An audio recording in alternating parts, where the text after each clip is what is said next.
Olá, hoje vamos falar sobre diabetes tipo 2, que está intimamente ligado com a questão do sobrepeso e da má alimentação. E nós precisamos tomar muito cuidado, inclusive quando diagnosticado, para a gente aderir ao tratamento. Claro que vamos falar também sobre medidas de prevenção. Por isso, meu convidado de hoje é um grande especialista, vou apresentá-lo a vocês. É o Dr. Paulo Riso, ele é coordenador do Departamento de Doença Cardiovascular da Sociedade Brasileira de Diabetes. Bem-vindo, Dr. Paulo. Olá a todos, é um prazer estar aqui nessa entrevista e poder compartilhar com vocês um pouco da minha experiência no tratamento do diabetes. Então, vamos começar explicando para a população o que é a diabetes, o que é que caracteriza essa doença, doutor? Com o maior prazer. Bom, quando a gente fala de diabetes mellitus, ou mais simplesmente diabetes, nós estamos falando de uma doença crônica. A pessoa portadora de diabetes é uma doença crônica de alta prevalência global, que é frequentemente não diagnosticada, mas que, uma vez diagnosticada, ela deve ser tratada corretamente e mais precocemente possível, para evitar ou minimizar as complicações. Quando a gente fala do contexto epidemiológico do diabetes no mundo, a gente fica até assustado, porque estimativas para 2021 contam no mundo inteiro algo em torno de 500 milhão de pessoas portadoras de diabetes. Uau! É muita gente. É muita gente. No Brasil, cerca de 16 milhões de pessoas têm diabetes. 95% tem diabetes tipo 2 e o restante diabetes tipo 1, que eu vou falar daqui a pouco. Mas, globalmente, o Brasil ocupa a 6ª posição no mundo em número de pessoas com diabetes. Então, você vê que o problema é um problema de saúde global, não só no Brasil, é um problema de saúde pública. E de saúde pública, sem dúvida. Do problema. E, assim, em termos de estimativa, esse 500 milhão de pessoas hoje, estima-se que para os próximos 25 anos, a gente chega a algo em torno de 700 milhões de pessoas, ou seja, quase 10% da população do mundo vai estar com diabetes. É muita gente. É muita gente. Agora, assim, antes de falar das complicações que a doença pode ocasionar, né, quando não tratada adequadamente, o senhor falou em termos de diagnóstico. Muitas dessas pessoas hoje, por exemplo, aqui no Brasil, nem sabem que tem diabetes. Em geral, o diagnóstico é tardio ainda? Sim, apesar do diagnóstico ser muito simples, fácil e barato, cerca de 40% das pessoas que têm diabetes desconhecem a doença e são frequentemente subdiagnosticadas. Porque, uma vez que é feito o diagnóstico, muitas vezes o tratamento adequado é postergado, é aquela ideia, não, faz só uma dieta, não é apenas uma dieta, é todo um contexto de mudar um estilo de vida e, frequentemente, com medicações. Então, esse não tratamento adequado e não precocemente como deveria ser, é que vai levar às complicações do diabetes. Vamos falar um pouquinho antes ainda do pré-diabetes? O que caracteriza essa condição? E muita gente acha ainda que, se eu tenho pré-diabetes, eu ainda posso reverter esse quadro e não chegar a desenvolver a doença. É um fato? É um fato. Bom, a definição de diabetes e pré-diabetes tem algo em comum, que é a hiperglicemia, que é a condição que ocorre no diabetes. Isso caracteriza o diabetes mellitus, que é excesso de açúcar no sangue, ou seja, a hiperglicemia. Essa hiperglicemia decorre da falta da produção de um hormônio chamado insulina, produzido pelo pâncreas, ou uma produção inadequada, associado a graus variados da resistência à insulina, ou seja, resistência à ação desse hormônio. Esse hormônio faz com que a glicose, que está circulando, o açúcar circulando no sangue, no corpo, entre na célula e vai atuar como energia ou como estoque de energia. Então, bem, essa glicemia circulante, em umas pessoas que não têm diabetes, é normal até 99 miligramas por decilitro. Tá. A partir de 100 miligramas por decilitro, você tem uma glicemia alterada. É um valor de corte arbitrário. Arbitrário por quê? Porque a partir dessas alterações nos valores da glicemia, você começa a ter alterações nos tecidos, principalmente na retina, principalmente nos nervos. A partir da glicemia, sai do 99 e passa para 100, ou seja, uma glicemia de jejum alterada.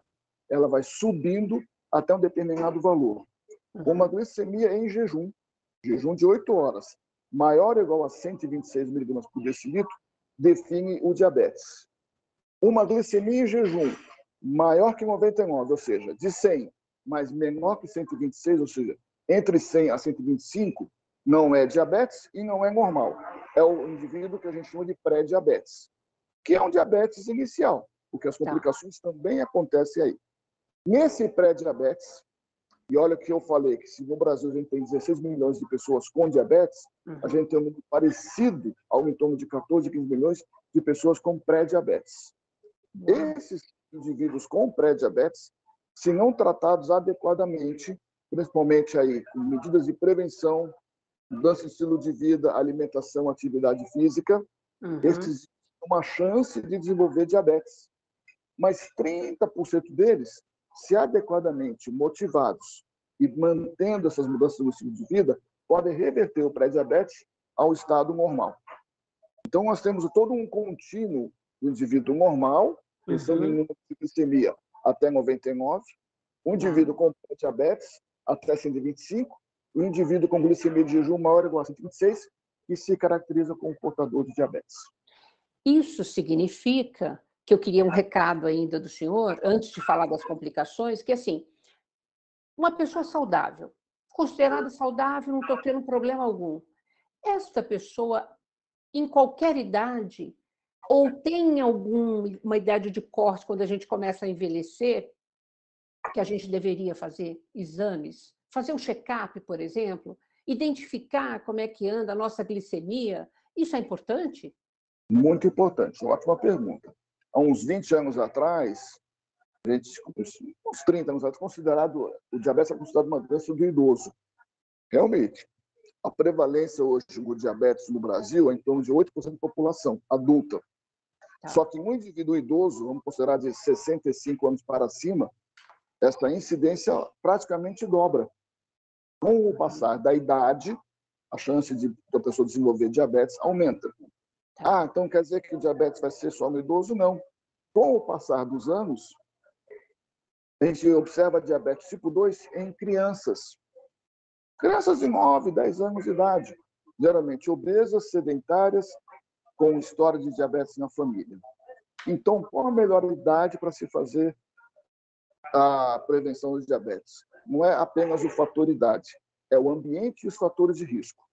Quais são os principais fatores de risco que nos levam a dizer, olha, a partir de tal idade, comece a fazer exames? A gente considera um indivíduo adulto, 18 anos para cima, que tem fatores de risco. História de diabetes tipo 2 ou tipo 1 na família. Obesidade. Paciente com obesidade ou até mesmo com sobrepeso. Paciente que tem circunferência abdominal acima do valor normal, considerada no Brasil para o homem maior que 94 centímetros de circunferência abdominal. Uma mulher que teve diabetes na gestação anterior. Uma mulher que tem uma história de ovário policístico. Os indivíduos que são hipertensos e ou com gordura no sangue alterada e ou com história de doença cardiovascular. Todos são indivíduos de alto risco de desenvolver diabetes. Indivíduos que têm uma condição hepática muito comum, que é a chamada esteatose hepática, que é o acúmulo de gordura no fígado, tem uma chance de desenvolver diabetes. Então, não é apenas o fator idade que a gente tem que observar, mas os fatores de risco. Agora, se o indivíduo não tem nenhum desse fator de risco, a gente recomenda, a gente fala, as diretrizes recomendam a triagem anual a partir dos 45 anos. Então, não justifica, vou fazer uma campanha para o diagnóstico de diabetes, fazer exame de sangue em todo mundo. Não se justifica. Mas se eu pego a população da minha rua, por exemplo, ou do meu prédio, quem que é obeso ou tem sobrepeso, quem tem história de diabetes na família, quem é hipertenso, quem tem... Esse sim, a chance de se diagnosticar o diabetes é muito frequente. Dentre esses fatores de risco, o senhor já havia citado a questão do álcool em excesso, né? Que também é um fator de risco. Estou lhe perguntando isso por quê? Porque a moçada, hoje em dia, por alguns estudos até, está bebendo muito mais do que anteriormente. O que eu gostaria de saber, esses fatores de risco, eles são cumulativos, inclusive, eles podem vir a desenvolver um maior risco de diabetes no futuro? Sim, sim. Os fatores são acumulativos, sim. Isso que eu falei, começando desde cedo, uma alimentação saudável, um estilo de vida saudável, você consegue postergar um diabetes que talvez só vá aparecer na idade de idoso. Tá. E se você tem uma história familiar, um pai e uma mãe com diabetes, os avós paternos, a chance de desenvolver diabetes é muito grande, mas você pode adiar. Com relação ao consumo do álcool, está diretamente relacionado à obesidade. E a obesidade é um fator independente para o risco de desenvolver diabetes e também para o risco de desenvolver doença cardiovascular, independente da presença de diabetes. O indivíduo obeso, mesmo sem ter diabetes, mesmo sem ter colesterol alto, mesmo sem ter hipertensão, por si só, pelo fato de estar obeso, ele tem um risco cardiovascular maior que as pessoas não obesas. Uhum. Em relação ao diabetes 2 e 1, se o senhor pudesse só configurar isso para a gente falar de complicações no próximo bloco. Sim. 95% dos casos de diabetes são diabetes tipo 2. O restante tipo 1, e aí também é o diabetes gestacional, o diabetes secundário a medicações, como por exemplo corticoide, o diabetes secundário a doenças do pâncreas, como câncer, ou devido ao alcoolismo, como você bem comentou. Mas concentrando no diabetes tipo 2 e no tipo 1, a diferença fundamental é que o diabetes tipo 1, a produção de insulina pelo pâncreas inexiste desde o início do diagnóstico. Com o diabetes tipo 2, você tem a produção de insulina pelo pâncreas em quantidade insuficiente ou inadequada, associada a graus de resistência à insulina. Ou seja, a insulina é a chave que faz virar a porta, que deixa a glicose entrar na célula. Se você tem pouca insulina e a tua fechadura está com defeito, você vai ter uma menor ação da insulina e vai levar a uma hiperglicemia, porque essa glicose, em vez de passar, ela vai estar circulando e levando às complicações do diabetes. Em geral, o diabetes tipo 1, doutor, acaba cometendo o quê? Idades na criança já? Para a criança, ele tem alguns picos, que é no começo da primeira infância, apesar que você tem diagnóstico de diabetes tipo 1 em recém-nascidos, em bebês de menos de um ano. Nossa. Tem um pico na adolescência e um pico na idade adulta, em torno de 25 a 30 anos. Isso significa que uma pessoa adulta ela pode vir a ser diagnosticada com diabetes tipo 1 só já adulto? Já adulto, não é só na fase de adolescência de criança, mas na adulto jovem, digamos assim. E pode cruzar diabetes 1 com 2? Não. Não. Tá. Ou ele tem ou você tem total.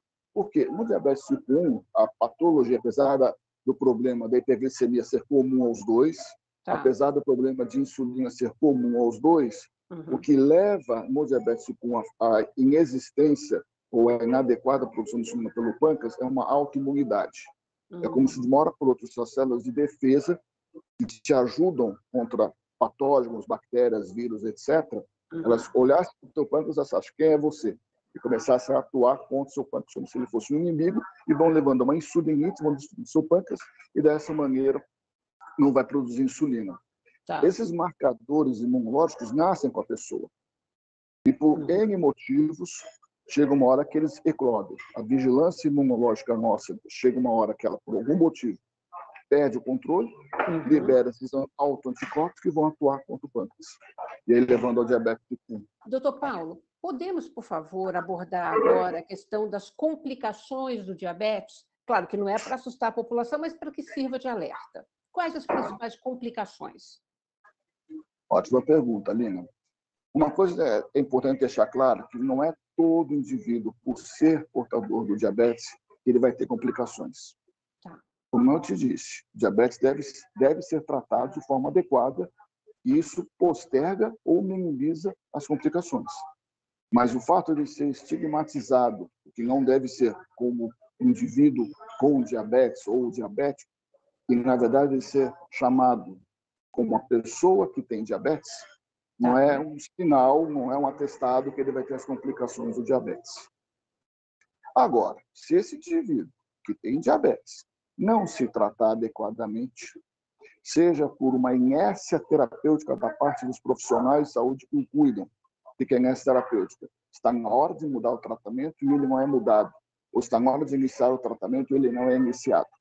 Então, esse é um agravante no tratamento, ou na falta de tratamento. Mas, por outro lado, mesmo ele sendo medicado e o indivíduo não adere ao tratamento, Tudo isso vai levar com que seja perpetuada a hiperglicemia e aí as complicações. A gente divide as complicações em dois marcos temporais, as agudas e as crônicas. As agudas são as complicações do famoso coma, por excesso de açúcar, a cetoacidose diabética, que ocorre principalmente no diabético tipo 1, esse que não tem nenhuma produção de insulina. Tá. O diabético tipo 2 também pode entrar em coma, crente coma, estado hiperosmolar, com glicemias altíssimas de 500, 600, 700, levam o indivíduo em coma. Esse acontece mais em indivíduos idosos. O coma diabético não vem por acaso, entrou em coma, não. Vem principalmente por um quadro infeccioso, desde uma pneumonia até mesmo Covid. Vem de algum evento isquêmico, um AVC, um infarto. E vem também por omissão medicamentosa. A gente que parou de tomar os seus tratamentos. Por ele, motivo, ou seja, não aderiu ao tratamento proposto. Tudo isso vai levar ao coma diabético, é uma complicação aguda. Tá. Agora, visto as complicações agudas, nós temos complicações crônicas também. Que aí a gente divide em dois tipos. As complicações microvasculares e as complicações macrovasculares. O que é isso? São complicações dos vasos sanguíneos. Porque essa hiperglicemia mantida, ou seja, excesso de açúcar circulante que não deveria estar circulando, deveria estar sendo utilizado, associado com outros fatores de risco, colesterol alto, pressão alta, tabagismo, tudo isso vai levar a alterações na parede das artérias, seja nas grandes artérias, seja nas pequenas artérias. A gente fala de complicações microvasculares, a gente está se referindo à complicação na retina, que leva à cegueira, a complicação no rim, que leva à insuficiência renal e diálise, a complicação nos nervos da perna, que leva à neuropatia, a complicações nos nervos digestivos, por exemplo, que levam à desautonomia digestiva, como diarreias inexplicadas ou sensação de plenitude muito precocemente, náuseas e vômitos constantes. Mas também, quando a gente está falando das complicações vasculares, é um capítulo à parte. Por quê? O que mata o indivíduo com diabetes não é a retinopatia.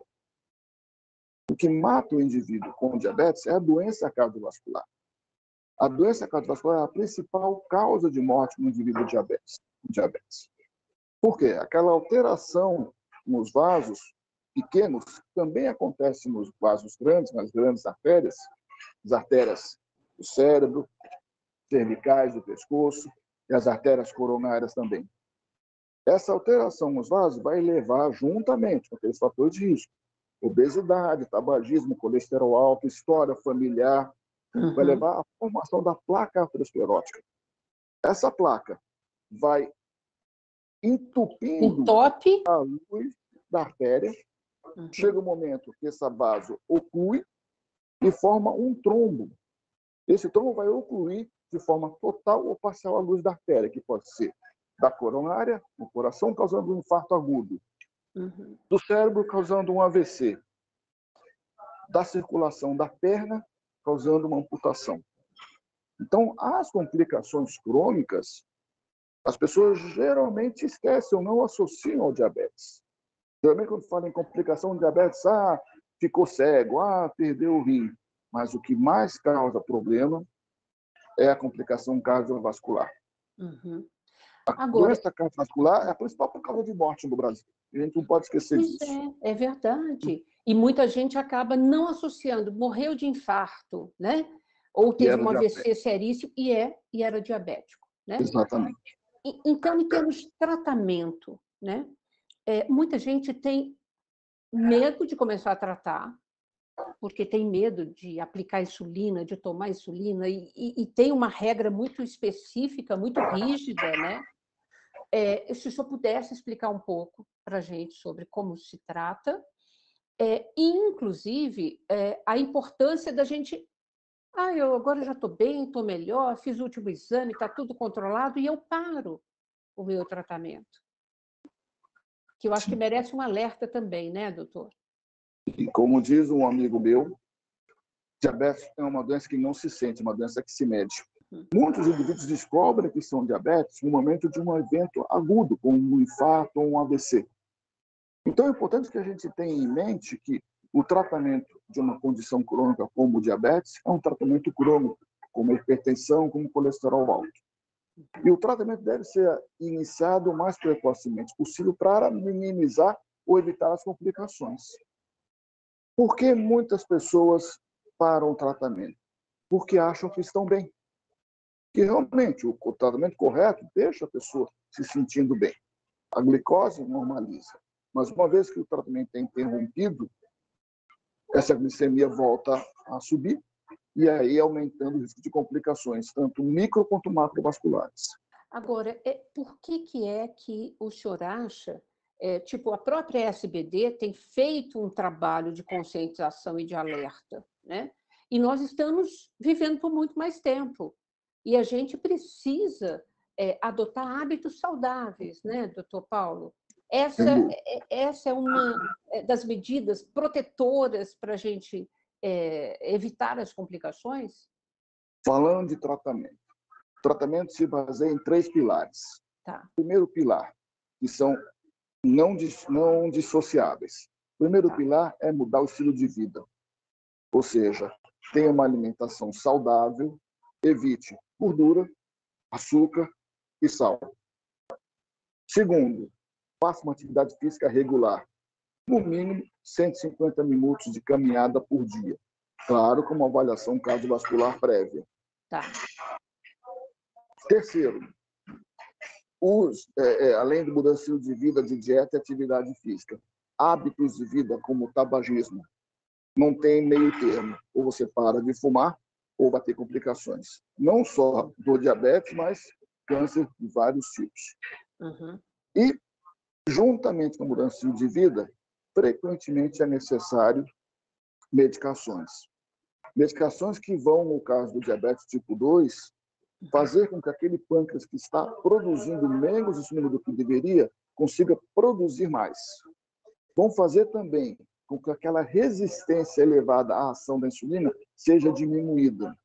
E, além disso, vão atuar em outros fatores envolvidos na origem do diabetes tipo 2, que vai fugir um pouco do escopo da nossa conversa, mas que vão facilitar a ação dessa insulina e também a excreção dessa insulina, como, por exemplo, excretar ou eliminar o açúcar circulante pelo rim. Mas não é só isso, não é só mudar estilo de vida, não é só medicamento. Muitas vezes, mesmo no indivíduo diabetes tipo 2, você vai precisar usar insulina em pequenas quantidades e talvez por um período curto, para equilibrar a glicemia desse indivíduo. Mas muitas vezes esse indivíduo, mesmo tipo 2, pode ir para um grau definitivo de falta total de insulina e precisar de insulina. Então, visto mudança de estilo de vida, visto medicamento e hipótese ou não insulina, a base desses 3 pilares se resume em educação. O indivíduo portador de diabetes deve ser educado sobre a sua condição. Entre essa parte de educação, a educação de não parar a medicação, a educação de fazer exames periodicamente, a educação de ir no médico periodicamente, a educação com detalhes, tipo a higiene dental. Os cuidados com a doença periodontal são extremamente importantes no indivíduo diabético. E por quê, doutor? Porque a doença periodontal, a periodontite, a gengivite, é muito comum em diabetes e é um marcador inflamatório que está associado à doença cardiovascular, além do desenvolvimento do diabetes. Então, os pequenos detalhes fazem diferença. Pequenos detalhes de higiene, por exemplo, higiene dos pés, higiene genital, precauções contra câncer de próstata no homem e de câncer de útero na mulher, prevenção do câncer, ou seja, o indivíduo com diabetes deve ter um cuidado da saúde redobrado em todos os sentidos. Até mesmo cuidados com os pés, as mulheres que fazem unha, manicure, tem que ter um cuidado especial ao cortar a unha. Além disso, programa de imunização, estamos aí nos últimos 2 anos com a imunização. Covid, tem que ser vacinado contra a Covid, sim, e contra tudo que tiver de vacina. Herpes, pneumonia, meningite, tudo que é vacina, hepatite B, tudo que é vacina, o indivíduo não HPV. diabetes tem que tomar. HPV, bem lembrado. E o indivíduo com diabetes tem a obrigação de estar tomando. Ah, mas ele não lembrou de tomar. Realmente, não é obrigação dele. Nosso papel é fazer campanhas para ele lembre.